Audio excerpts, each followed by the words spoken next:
पूस की अंधेरी रात, आकाश पर तारे भी ठिठुरते हुए मालूम होते थे। हल्कू अपने खेत के किनारे ऊख के पत्तों की एक छतरी के नीचे बांस के खटोले पर अपनी पुरानी गाड़ी की चादर ओढ़े पड़ा कांप रहा था। खाट के नीचे उसका संगी कुत्ता जबरा पेट में मुंह डाले सर्दी से कूं कूं कर रहा था। दोनों में से एक को भी नींद नहीं आती थी।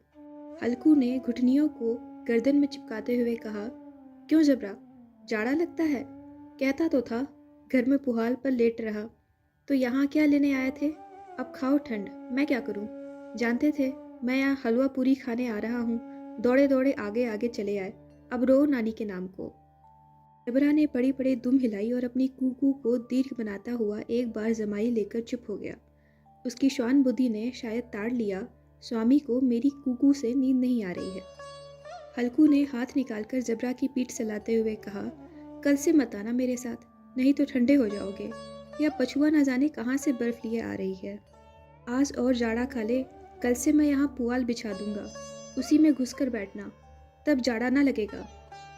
जबरा ने अपने पंजे उसकी घुटनियों पर रख दिए और उसके मुंह के पास अपना मुंह ले गया। हल्कू को उसकी गर्म सांस लगी। इलम पीकर हल्कू फिर लेटा और निश्चय करके लेटा कि चाहे कुछ हो अब की सो जाऊंगा। पर एक ही क्षण में उसके हृदय में कंपन होने लगा। कभी इस करवट लेटता तो कभी उस करवट, पर जाड़ा किसी पिशाच की भांति उसकी छाती को दबाए हुए था। जब किसी तरह रहा नहीं गया तो उसने जबरा को धीरे से उठाया और उसके सिर को थपथपाकर उसे अपनी गोदी में सुला लिया।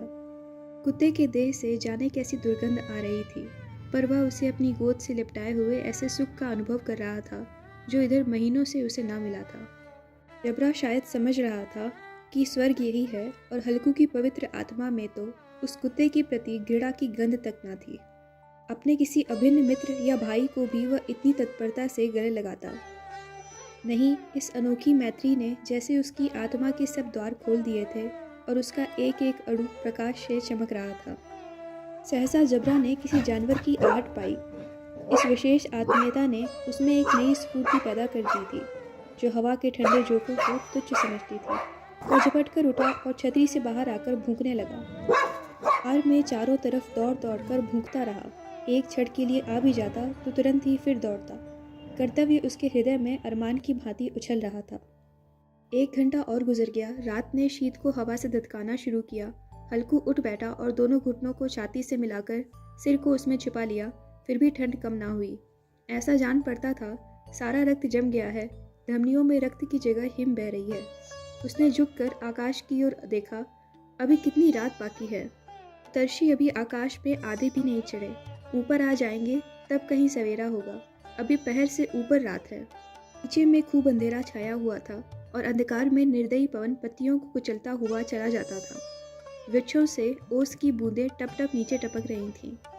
हल्कू ने आग जमीन पर रख दी और पत्तियां बटोरने लगा। जरा देर में पत्तियों का ढेर लग गया। हाथ ठिठुरे जाते थे, नंगे पांव गले जाते थे और वह पत्तियों का पहाड़ खड़ा कर रहा था। इसी अलाव में वह ठंड को जलाकर भस्म कर देगा। थोड़ी देर में अलाव जल उठा। उस अस्थिर प्रकाश में बगीचे के विशाल वृक्ष ऐसे मालूम होते थे मानो उस अथाह अंधकार को अपने सिरों पर संभाले हुए हों। अंधकार के उस आनंद सागर से यह प्रकाश एक नौका के समान हिलता मचलता हुआ जान पड़ता था। हल्कू अलाव के सामने बैठा आग ताप रहा था। अगले क्षण में उसने दोहर उतारकर बगल में दबा ली, दोनों पांव फैला लिए, मानो ठंड को ललकार रहा हो। तेरे जी में जो आए सो कर। उसने जबरा से कहा, क्यों जबरा, अब ठंड नहीं लग रही है? जबरा ने कू कू करके मानो कहा, अब क्या ठंड लगती ही रहेगी?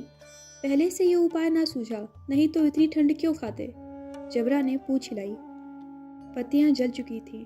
बगीचे में फिर अंधेरा छाया था। राख के नीचे कुछ कुछ आग बाकी थी, जो हवा का झोंका आ जाने पर जरा जाग उठती थी, पर एक क्षण में फिर आंखें बंद कर लेती थी।